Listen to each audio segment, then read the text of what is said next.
Welcome to another episode of Star Wars Galaxy of Heroes, and today we are on our 19th in-depth character review where we are interrupting Jedi Week for a very important reason. As many of you guys know, Carrie Fisher, also known as Princess Leia to many of us, passed away yesterday on December 27th, 2016. So because she meant a lot to me, the community, as well as many of you guys who asked for this, we are going to go ahead, briefly interrupt Jedi Week, and do a Princess Leia review in remembrance for everything she had did for the Star Wars universe, as well as for the modern film industry.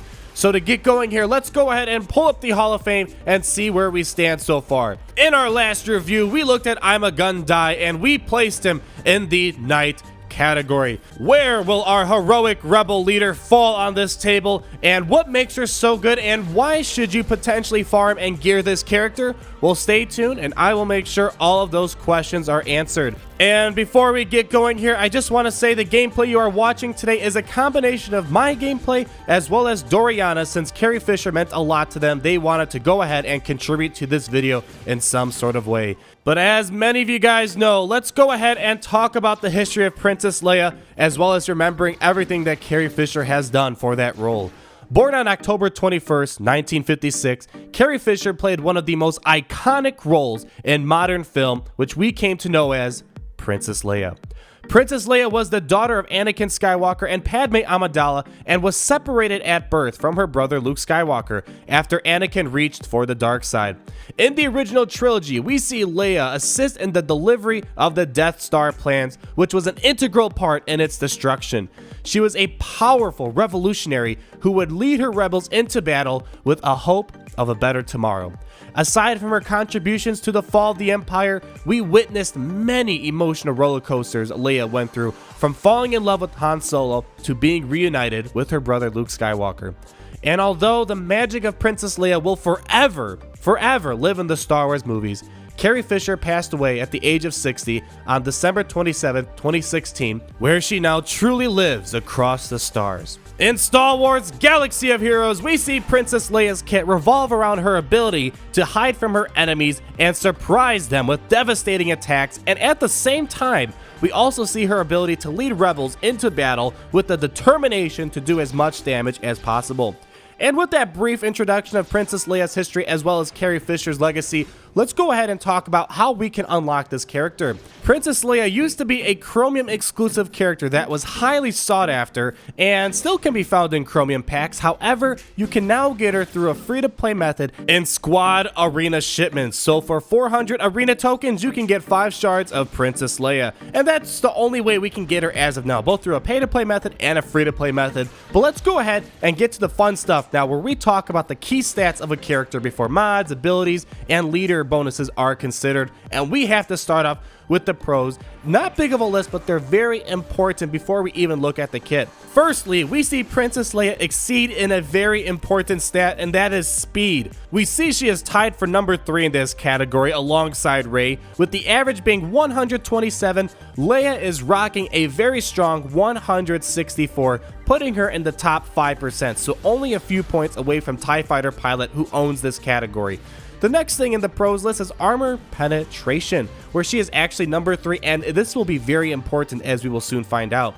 The average is 53, and Leia is at 124, again putting her in the top 5%, so she will do very well against very thick armor characters like Sun Fac, Old Ben, and Fives. Unfortunately, no base health steal outside of her kit, and very oddly, she is number 27 in potency, where it's 39%. However, you will be using none of that because she has no abilities that can remove turn meter, that can apply debuffs, and all that stuff, so very useless for her. Getting on to the average, and there is actually nothing in the average category when we look at the pretty big stats in the game. So let's go ahead and talk about the stuff that her buddy Chewbacca wants to cry about. And there are a couple of things that we might have to shed a couple tears for, but they are slightly addressed as we will see later on. Firstly, the big black mamba in all of this is number 91 in protection. Very low here. The average protection in this game is 19,617, with Leia being at 13,302. We see her be below the average and way below the median, putting her at the bottom 10%. Like protection, let's go ahead and take a peek at health, and also not too good here, but a little better, I gotta say. Number 76 in health, where the average is 19,166. Leia is at 15,559, still being below the median and the average. She is in the bottom 25% in this category. Now, the next two cons you can take with a grain of salt because the kit addresses some of this stuff, but I have to give it to you straight. In terms of maximum damage, she is number 88. The average maximum damage is 5,453, and Leia actually only has one attack as her basic, which puts her at 3,844, putting her in the bottom 25%, but does not consider anything her kit can do, which we will talk about soon. The next thing, just like maximum damage, we have to look at maximum basic damage, where she is number 73 in this category. The average basic damage in this game is 4,251, and Leia, just like maximum damage, has 3,844. So in this category, she is in the bottom 30%, but again, it does not consider anything in her kit, which definitely puts her higher up the board if we consider everything later on. And lastly, not as bad as the other stuff, but number 66 in armor. The average is 227. Leia is at 201, putting her at the bottom 50%, very close to that average, but just enough to knock her down into the cons list. Okay, we just went through the numbers, but trust me, there is more to this character that you have to learn about because some of those numbers are not telling the full story and putting things into perspective. So let's go ahead and check out her kit, where we see her kit revolve around her personality of spamming the trigger when facing her enemies and going undercover so she can spring into action when her opponents least expect it. And we first see this with her first and only basic attack, and only attack in general, and that is called Hair Trigger. This deals physical damage to a target enemy with a 55% chance to attack a second time and a 40% chance to attack a third time.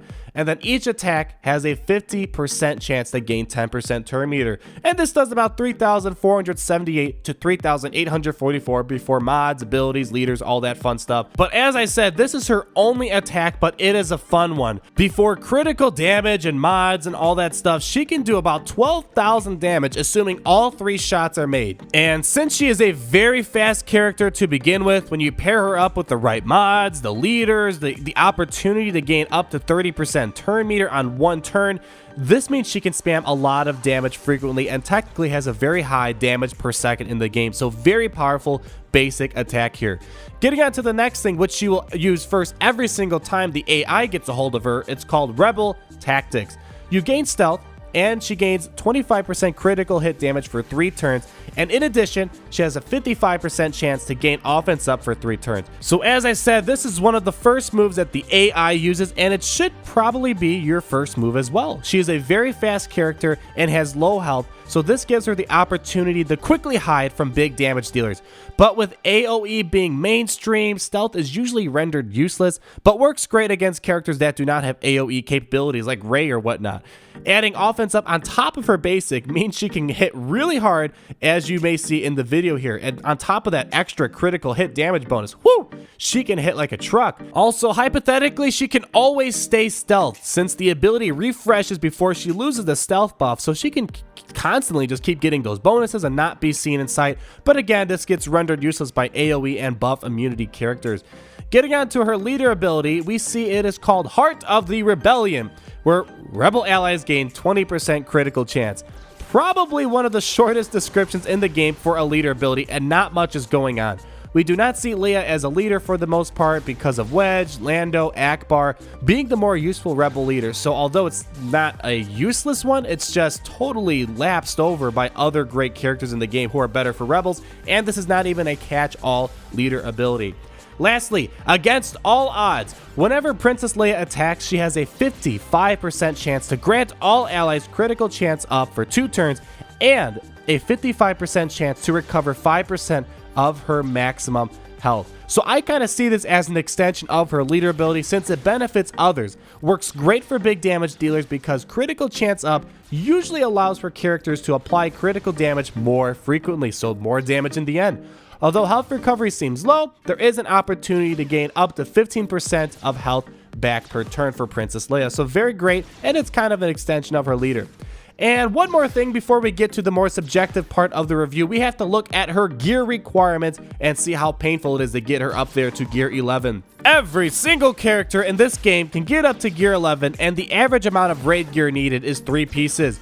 Princess Leia needs raid gear starting at gear 8 and needs 4 pieces in total, so above that average ever so slightly. She will need 2 Mark V fusion furnaces and 2 Mark VII Nubian scanners, which is explaining why she has an oddly high amount of potency in this game, which she does not need. So you probably want to know about the shiny gold gear, and we know that the average is 200 pieces, and here, I got some good news for you. Yeah, she is slightly above the average, needing 220 pieces, but there's great news here. The good news is she does not need gold gear until gear 11, so you can get up to gear 11 with just your normal purple gear and your normal raid gear from the Rancor raid, so great in this category.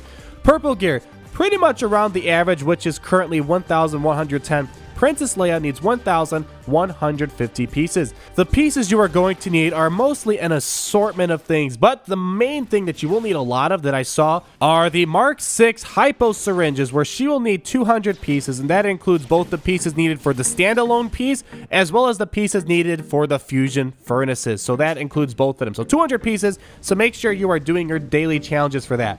Blue, green, and white gear, she is below average on blue, fortunately, and green and white, we see that she is actually above average in those categories. Alright, and let's get to my favorite part of these videos, where I tell you my subjective thoughts on the character, tell you her mortal enemies, her best friends, get to Yoda's do or do not checklist, and let's start off by my thoughts of Princess Leia. Princess Leia used to be a character that people literally spent hundreds and thousands of dollars on in chromiums just to unlock her. The second she became a free-to-play character, I was super excited and farmed her immediately. She is a fantastic beginner character in the game and has many moments in the top end of Arena here and there. The main reason why we don't see her in Arena as much currently is because she does not have an AoE attack. Also, stealth becomes almost useless in an AoE meta, which we are currently in, and because you just cannot hide from those massive dealing attacks from characters like IG-88, Lando, and Wedge. But the stealth does come in handy when you want to quickly and silently get rid of characters like Sunfac or Fives without triggering their counter attacks. The other problem is tanks taunting very early, like Shore Trooper, also reduces her current viability because they will just absorb all of her early damage she gets out, whereas before we never had early taunters in the game, so you were able to quickly pin down on a character you wanted to take out right away. But if she does happen to land all of her hits on characters like Emperor Palpatine, Wedge, or some droids who are the big scary guys, then they are very likely to quickly meet their end. Another problem that I have with her is that her leader ability is just very bland and doesn't do much. It's not a catch-all leader ability, which is why we don't see her leading, and because other characters like Wedge, Admiral Akbar, Lando, they're just all better leaders for Rebel characters. So you probably will not see her as a leader, but she's a great sidekick role of always attacking with big attacks and constantly giving critical chance up to all of her allies so they can join her in the effort to defeat the others. But overall, she is a great character, and if you are going to use her, you need to know who her mortal enemies are. And I just want to quickly clarify something. These pictures that I show for mortal enemies and best friends, they are definitely not exhaustive. Sometimes I just can't fit everyone on the list. Like my last video, a lot of people are asking, well, where's Kit Fisto? I just didn't have room to put him on, but you guys know that Kit Fisto is a great person to be with the last Jedi we reviewed. So yeah, just want to clarify that. Definitely go ahead and add your own if I didn't have it on the picture, because sometimes there are just so many, you just can't fit on a tiny picture on the screen so you all can see very clearly. But let's go ahead and talk about those mortal enemies. The first one that easily comes to mind is the B2 Super Battle Droid. That mass buff stripping ability and buff immunity makes her not as useful when she can't stealth, when she can't gain offense up, critical chance up, all that stuff. That quickly gets rid of by B2. Another thing, I mentioned this earlier, but AoE mass damage dealing characters like Lando, Wedge, IG-88, Anakin, TIE Fighter pilot, they do a lot of AoE damage very frequently, and it's very devastating, and it just completely renders her stealth kind of useless. Other guys, Palpatine, Yeah, Palpatine's very deadly against rebels, so that's another obvious mortal enemy. The other ones are just tanks in general. Characters like Sword Trooper that taunt very early, they're just kind of in the way of Princess Leia from attacking the character she needs to really hit the most. So tanks are also a great counter to someone like Princess Leia, and also just big attackers in general. And of course, there are many more mortal enemies out there probably, but these are the most obvious ones that I could think of right away, so feel free to add your own as you see fit. On the sunnier side of things, let's look at her best friends forever. Who does she stay up late at night to send funny pictures and cat memes? Well, let me tell you, pretty much all the rebels, but more specifically, she works great with leaders like Akbar, Lando, and Wedge. They're just the best rebel leaders as of now. But another one is Captain Phasma. During the Captain Phasma meta, she was a great character. She could assist off Captain Phasma or anyone else and just get a free 3 attacks in, gain turn meter, and then go ahead and do her own thing again. So very great under a Phasma lead. Also, characters that grant offense up might be great because she does not always gain offense up, and if you use someone like Poggle the Lesser, which is a very popular early character, Anakin Skywalker, they also can grant offense up. So another reason you might want to consider characters that can give her additional buffs to amplify the amount of damage she can put out. Let me go ahead and quickly show you the mods before we get to our last thing here. Pretty much, I highly recommend you give her critical damage and critical chance set mods. It's a very popular mod set, as many of you guys know, mainly because she gives out a lot of attacks and you want each of those attacks to be very, very deadly. But if you don't have those types of mods, go ahead and add the health set mods. It's okay, but definitely not as good as critical chance or critical damage. For primary and secondary mods, 100,000,000% definitely get her more speed. Amplifying that speed even higher will make sure she is constantly getting out many attacks, giving a lot of critical chance more often, so you want to definitely check that out. Mods that increase her critical damage, definitely great. There are a lot of plus 36% critical damage mods. Definitely want to give her those. Critical chance, protection, and health are also fantastic ideas. And finally, before we get to the Hall of Fame, let's check out Yoda's do or do not checklist, where we quickly summarize many of the aspects of the game and talk about whether she is good or bad for that category if you want to use her. For Arena, I'm going to say do. You can definitely try to make her work, of course, but just in the end game of Arena currently, where AoE and critical damage is king, she's not as useful, but she does have many moments where she is very good. In the last meta where it was Dodge, she used to be paired up with characters like Old Ben as well as Count Dooku, and she was an absolute monster. And she's still a great character, just not as useful in Arena currently. But for the beginning player, if you use Captain Phasma lead or Count Dooku as a lead still, she is a fantastic character to run. Galactic War, just like Arena, very good for that category as well. Light side battles, she just creams all those stormtroopers you have to fly through. Cantina battle, yep, same thing as light side battles, definitely do. Mod challenges, by far not the most useful mod challenge out there. It's for tenacity, but if you need to complete it, yeah, Princess Leia is great. I used her myself for tenacity mod challenges. Palpatine challenge, 100% do. She helped me get through the Palpatine challenge. If you guys saw one of my old videos way back in August, I had a very poor rebel squad, and Princess Leia held the fort and helped me get the 7-star Palpatine before the event ended. Ships is a definite do not, because she just does not have a ship in the game. There are only a handful of them currently, but I have a feeling one day they are bound to add her in some aspect, either as a fleet commander or just another ship. Rancor Raid is the next thing, and she is a do not. Like in my last video, Princess Leia is a decent 3rd or 4th string person to put in a squad, but she is definitely not a must-have and won't get you that far in the raid, but she is a great damage dealer. But there are many other characters that are destined for the Rancor Raid, and she is just not one of them. The AAT raid, definitely do. As you guys know, as well as myself, Rebels are fantastic for Phase 3 and Phase 4. So if you want to quickly get those turrets and cannons down, you want to go ahead and use big damage dealers like Wedge, Lando, Princess Leia, Biggs. They are all fantastic characters for that part of the event. So now the moment we've all been waiting for. Let's go ahead, pull up the Hall of Fame, and see where Princess Leia is going to fall in this game.